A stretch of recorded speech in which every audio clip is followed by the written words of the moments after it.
کو الیکشنز ہو رہے ہیں، اور میں یہ کیوں کہہ رہا ہوں؟ میں اس لیے کہہ رہا ہوں کہ جسٹس فائز عیسیٰ صاحب نے یہ کہا ہے کہ پتھر میں لکھا ہوا ہے کہ فیبری 8 پہ الیکشنز ہوں گے۔ تو آپ مجھے بتائیں کہ اگر 3-4 سینیٹرز اٹھ کے کہتے ہیں کہ الیکشنز ڈیلے کیا جائے، کیا ان کا بات میں زیادہ قانونی اور آئینی وزن ہے، یا چیف جسٹس آف پاکستان کا فیصلہ میں زیادہ قانونی اور آئینی وزن ہے؟ تو یہی وجہ ہے کہ ہم کہہ رہے ہیں کہ 8 فروری پہ الیکشنز ہوں گے۔ آپ سب ضرور تیاری پکڑیں کہ 8 فروری کو آپ جا کے ووٹ ڈالیں اور اپنے مستقبل کے فیصلے کریں۔ ایک مزید وکیل صاحب آپ بتائیں خان صاحب، کراچی میں الحمدللہ پاکستان پیپلز پارٹی نے بہت ترقی کیا ہے۔ یہ پاکستان کی تاریخ میں پہلی بار پاکستان پیپلز پارٹی نے حال ہی میں کراچی کا بلدیاتی الیکشنز اور حیدرآباد کا بلدیاتی الیکشنز جیتے ہیں۔ دونوں شہروں کا میئر پاکستان پیپلز پارٹی سے تعلق رکھتے ہیں۔ جب پاکستان بھر میں بائی الیکشنز ہو رہے تھے اور خان صاحب خود مختلف سیٹوں سے لڑ رہے تھے اور تمام سیاسی پارٹیز پی ٹی آئی کا مقابلہ کر رہے تھے، تو اس وقت بھی صرف اور صرف پاکستان پیپلز پارٹی نے پی ٹی آئی کو شکست دلوا کے ملتان کا بائی الیکشن جیتا، پی ٹی آئی کو شکست دلوا کے کراچی کا بائی الیکشن جیتا۔ اس سے پہلے جب ہم بائی الیکشنز میں خان صاحب کے دور میں بائی الیکشنز لڑ رہے تھے، تو تب ہم نے نون لیگ کو سپوزڈلی ان کے اپنی سیٹ پہ شکست دلوایا۔ تو میں کافی پرامید ہوں کہ کراچی کے عوام انشاءاللہ تعالی اس بار پاکستان پیپلز پارٹی کو ضرور موقع دیں گے، اور یہ پہلی دفعہ ہوگا جب پاکستان پیپلز پارٹی کے پاس نہ صرف کے ایم سی کا بلدیاتی نظام ساتھ ہوگا، مگر صوبائی حکومت بھی ساتھ ہوگا، اور انشاءاللہ تعالی وفاقی حکومت بھی ساتھ ہوگا۔ تو میں بڑا اچھا طریقے سے کراچی میں وہ کام کر سکتا ہوں۔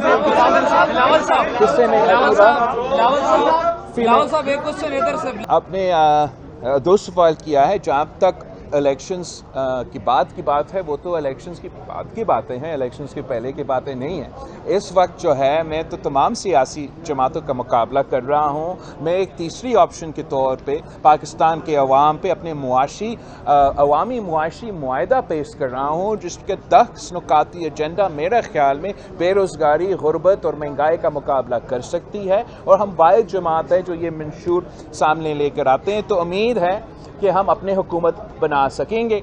جہاں تک آپ کا دوسرا سوال کی بات ہے، جہاں تک نشان کی بات ہے، پاکستان پیپلز پارٹی کا تلوار ہم سے تو ضرور چھینا گیا، مگر پھر ہم نے تو تیر پہ الیکشن لڑا، اور آج تک تیر پہ الیکشن ہی لڑ رہے ہیں۔ بلا تو ایک الیکشن کمیشن کا نشان کے آپشنز میں کبھی تھا ہی نہیں۔ یہ خاص طور پہ خان صاحب اور پی ٹی آئی کو انڈیو فیور کرنے کے لیے الیکشن کمیشن کو انفلوئنس کیا گیا، اور الیکشن کمیشن کے نشان کے آپشنز میں زبردستی پلہ دلوایا گیا، تاکہ پاکستان کے عوام کا تو محبت ہے کرکٹ کے ساتھ، یہ تو ہم انکار نہیں کر سکتے، مگر اس کا غلط فائدہ اٹھاتے ہوئے وہ پی ٹی آئی کو سیاسی فائدہ پہنچاتے تھے۔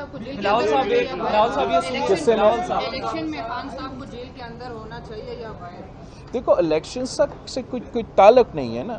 خان صاحب اگر بے گناہ ہیں اس کو جیل میں نہیں ہونا چاہیے، اگر خان صاحب نے کسی جرم کیا ہے تو اس کو جیل میں ہونا چاہیے۔ خان صاحب ویسے خود کہتا تھا، جب ہم کہتے تھے کہ ہم پہ جعلی کیسز بن رہے ہیں، اسٹیبلشمنٹ پاکستان پیپلز پارٹی کا راستہ روکنے کے لیے یہ جعلی کیسز بنا رہے ہیں، تو خان صاحب خود کہتا تھا کہ ادارے تو آزاد ہے، آپ ان اداروں میں جا کے اپنا صفائی کرے۔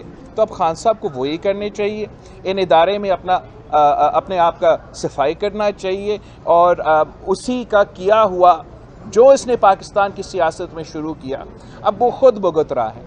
میں سمجھتا ہوں کہ آگے جا کے ہمیں اس قسم کا کلائمیٹ بنانا چاہیے تاکہ سیاستدان سیاست کرے، عوام کا خدمت کرے، عوام کا نمائندگی کرے، اور جب ہم حکومت میں ہو ہم حکومت کرے اور اپوزیشن میں ہو جیل میں ہو، یہ تو صحیح رویہ نہیں ہے۔ مگر سب سے پہلے خان صاحب کو توبہ کرنا پڑے گا کہ جو اس نے ایک بار پھر یہ روایت پاکستان کی سیاست میں ڈالا ہے، وہ خود مانے اپنا غلطی، وہ خود توبہ کرے، تو پھر پاکستان کی سیاست میں شاید اتنا گنجائش ہے کہ ہم آگے جا کے یہ پرانی تقسیم و نفرت کی سیاست کو، ذاتی انا کی سیاست کو دفن کر کے ایک بہتر مستقبل کا بندوبست کر سکتے۔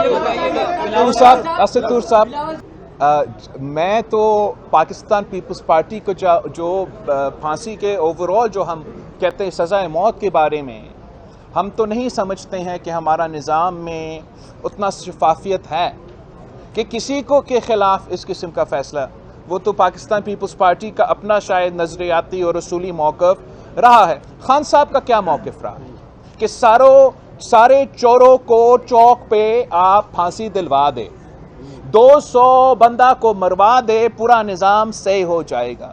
تو میں سمجھتا ہوں میرا رائے پوچھنے کی بجائے یہ خان صاحب کا رائے آنا چاہیے کہ کیا خان صاحب کا موقف آج بھی وہی ہے کہ سیاستدانوں کو، سیاسی کارکنوں کو اس قسم کا سزا ملنا چاہیے؟ خان صاحب نے اپنا سیاست میں اپنا موقف میں تبدیلی لے آنا چاہیے۔ میرا موقف کنسسٹنٹ رہا ہے، کل بھی یہی تھا اور آج بھی یہی ہے۔ لاول صاحب یہ بتائیے، لاول صاحب دیکھ رہے ہیں پاکستان میں جو اسٹیبلشمنٹ کا الیکشن میں انجینئرنگ کا جو ماضی میں کردار رہا ہے وہ پہلے سے بہت بڑھ چکا ہے۔ پاکستان پیپلز میں نہیں سمجھتا ہوں کہ یہ پہلے سے، نہیں، یہ بالکل غلط ایک امپریشن ہے کہ جو آج ہو رہا ہے وہ ماضی سے زیادہ برا ہو رہا ہے۔ نہیں، ماضی میں اس سے بہت برا ہوا ہے، اور ہم نے کوشش کیا بطور ایک ملک، بطور سیاسی جماعتیں کہ چارٹر آف ڈیموکریسی لے کر آئیں، آپس میں ایسا فضا قائم ہو کہ ہم ذاتی دشمنی کے بجائے سیاسی اختلاف رائے رکھیں۔ خان صاحب نے کہا کہ یہ تو مکمکا ہے، خان صاحب نے تنقید کیا کہ یہ جمہوریت نہیں، یہ سیاسی جماعتوں کے درمیان مکمکا ہے، جو بھی آج ہو رہا ہے صحیح ہو یا غلط ہو۔ آپ ایک ایگزامپل اٹھائیے تو جو اب اتنا شور بنایا جا رہا ہے کہ کینڈیڈیٹس کا فارمز ریجیکٹ ہوئے۔ ایک تو میں آپ کو بتاؤں کہ جتنا فارمز اس الیکشنز میں ریجیکٹ ہوئے، وہ اگر آپ 88 سے لے کے آج تک کا الیکشنز کا کمپیریزن کرے تو یہ تقریباً ایوریج کے مطابق تھا۔ جو ایکسٹرا آرڈینری فارمز ریجیکٹ ہوئے، آپ کو معلوم وہ کب تھا؟ 2013 کا الیکشنز میں، جب خان صاحب کو لانچ کیا گیا۔ تو میں سمجھتا ہوں بہت کچھ گنجائش ہے کہ ہم پاکستان کی سیاست میں، پاکستان کی حکومت میں، پاکستان کی معاشرے میں ہم بہت بہتری لے کر آنا چاہتے ہیں۔ اس کے لیے ہمیں سب کے ساتھ مل کے کام کرنا پڑے گا، مگر ساتھ ساتھ ان تمام سٹیک ہولڈرز کو اپنے غلطیاں کا نشاندہی کرنا چاہیے، اپنا غلطیاں پہ ماننا چاہیے اور اپنا رویہ درست کرنا چاہیے۔ اگر خان صاحب کا وہی جو میرا خیال میں آج تک پی ٹی آئی کا اگر کوئی مقصد ہے تو وہی ہے کہ میں کھیلوں گا یا کسی کو نہیں کھیلنے دوں گا، اور کھیلنے کا مطلب جمہوریت نہیں کہ خدا نہ خواستہ اگر یہ جماعت واپس اقتدار میں آتا ہے تو انہوں نے اپنا ایک فیشسٹ اسٹیٹ قائم کرنا ہے۔ تو میں چاہتا ہوں کہ تمام سیاسی جماعتیں، پیپلز پارٹی، نون لیگ، پی ٹی آئی، جو بھی ہو، ہم سب تاریخ سے اپنا سبق سیکھ کے آگے اس طریقے سے بھرے تاکہ ہم آنے والے نسلوں کو وہ امید دے کہ ان کا مستقبل